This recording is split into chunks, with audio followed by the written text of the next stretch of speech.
What is up, YouTube?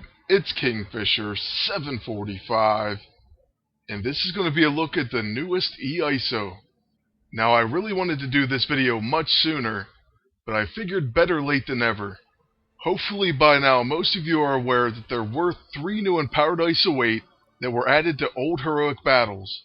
In this video, I'm going to revisit each one of these battles, show you how to beat them, and what the new empowered Iso-8 looks like. First up in order is Season 2, Chapter 1, Mission 2. This mission is called Transatlantic, and it has Mystique as the cover photo. Unfortunately for this one, in order to see the heroic, you have to pretty much defeat the entire mission. It won't show up until the very end.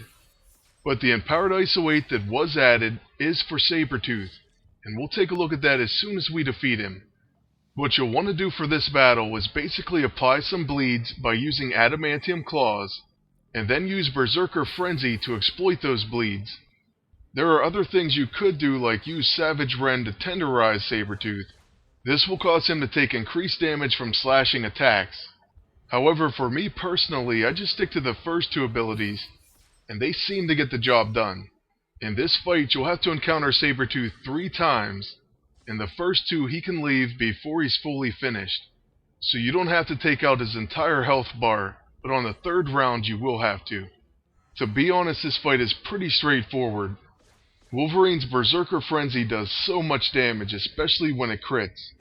The brown and tan costume can come in handy, but as long as you don't use the Infiltrator, you should be fine. Once again, apply bleeds with adamantium claws, and you could use this ability twice. Then not only is Sabretooth taking bleed damage every turn, he also takes it when he attacks. Then on Wolverine's turn, you can use that Berserker Frenzy, and watch this damage.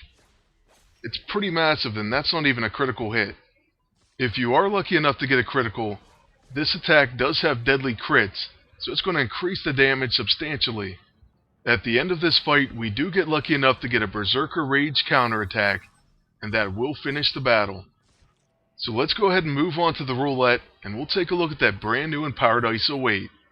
Like I was saying, this one is for Sabretooth, and that's in addition to the one that already existed for Wolverine. The name of this one is the Frenzied Empowered Iso-8, and it gives Sabretooth riled up. He will now gain Frenzy at the start of combat, but can't survive being KO'd.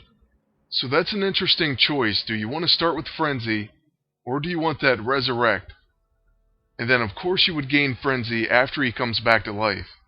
This one could be risky to use, but if you had a plan, I'm sure you could come up with something to make this one worth using. Well, here goes the moment of truth. Let's see what we get. And it looks like it's going to be 1 command point. That seems like a pretty typical win for me on these empowered Iso spins. But anyways, moving on to the next battle. This one's going to be found in Season 2, Chapter 3, and it's on Mission 1. That's right, it's the Mr. Fantastic versus the Dr. Doom heroic. Just like always, you can win Mr. Fantastic's Iso, and that happens to be the overclocked Iso, so that's going to make Bifurcator hit all enemies. I actually have that empowered Iso-8 equipped for this battle. But in addition to that, you also can get an Iso for Dr. Doom. Now this battle in particular used to be a huge pain, especially when it first came out. It doesn't seem nearly as difficult now, so I think they toned it down, which is often the case with these heroic battles. Now there is a trick to this battle. First off, you should probably use the Tactician costume, because you will gain tactical maneuvers. But the trick comes in attacking the Doombot with the Bifurcator. Alright, and right off the bat we get that extra turn because we did get hit by a blaster. So we're going to use Bifurcator, and usually you'd have to target just the Doombot, but in this case we're going to hit both. When you bifurcate the Doombot, he will then attack Dr. Doom. This greatly upsets Doom, and he actually will attack back. So there you see the target Doom attack, and then he shouts "You fool" and puts Ring Imperial on the Doombot. That's the main trick to this battle, but I also want to note, whenever you see Weak Point pop up on Dr. Doom, you want to use Tumble. Tumble has deadly crits, and Weak Point gives a guaranteed crit.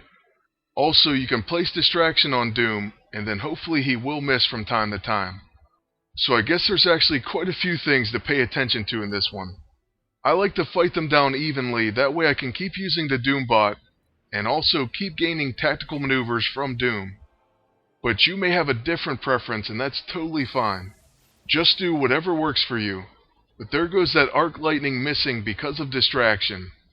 Now Bifurcator is back up, so I'm going to use it once again, and that will turn the Doombot on Dr. Doom himself.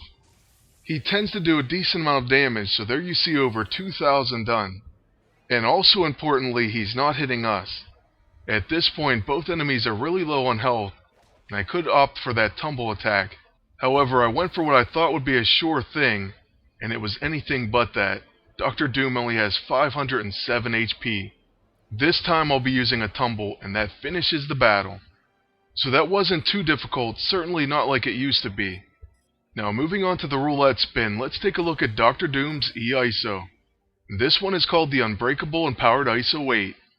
This grants Dr. Doom the Will of Doom.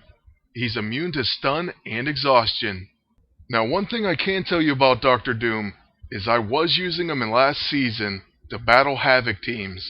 He pretty much destroyed them single-handedly. The fact that there's an augmented Iso-8 that makes his summon attack a quick action was absolutely amazing. So now with this empowered Iso-8, I'm even more excited to use him in the future. So what I'm saying is there's definitely going to be Dr. Doom PvP videos in the future. I mean, who doesn't love Dr. Doom? He's always been one of my favorite villains, and I do have this empowered Iso-8. Not only that, I've trained him to level 14, so he's going to be at full power. Now there's one more new empowered Iso-8 that I do want to take a look at. You can actually find this one in Season 2, Chapter 3, Mission 2. It appears in the Miss Marvel vs. Moonstone heroic battle. It's called the Analyzing Empowered Iso-8. It's for Moonstone, and it grants her a chance to counter attacks from enemies with Coward, Distracted, Disoriented, Intimidated, or Shell-Shocked. So that's a pretty amazing E-ISO, and it goes perfectly with her other passive ability, and also you could build a team around this. But first you have to be lucky enough to win it. For this one it's going to be pretty easy because I am using Captain Marvel. However, this particular heroic was never that difficult. I get the option to use Absorb Energy as a quick action because I do have a Tactician, so the quick empowered Iso-8 allows for that. But if you don't have that option, you can start with Kree Speed. Then next turn you can use Absorb Energy and her Photon Blast. Moonstone will damage you with her punch, but if you have Absorb Energy, you'll actually heal from her energy attack. I believe that attack is called something like Gravity Kinesis. Hopefully we won't even get to see that one, so we're just going to go ahead and try to finish her off right now. If you are using Captain Marvel, this is a case where you probably don't want to use your Brawl. That's because it's going to cause Hold the Line, and you'll actually skip your next turn. Now that's one drawback for using this costume in this heroic. But hey, we did get to see a heal from that energy attack. And now one final hit should do it. So let's go ahead and use a Kree Strike, and that's going to be the end of the battle. As we move on to the roulette, we already saw this E-ISO, so I'm just going to end up wrapping up the video. And while I do that, I do want to mention the next video is probably going to be on the Asgardian Tankard. There are quite a few options for that one in PvP. One of them is the triple Tactician setup. So I will be using one of my favorite Tactician setups, and then there will be others to come later. Also, don't worry, I do plan on doing a full Warriors 3 team in PvP as well. But that one's going to most likely come in a different PvP video. Either way, it's going to be a PvP possibilities theme for the end of this week and into next week. So make sure you like, comment, and subscribe. And until next time, good luck, and take care.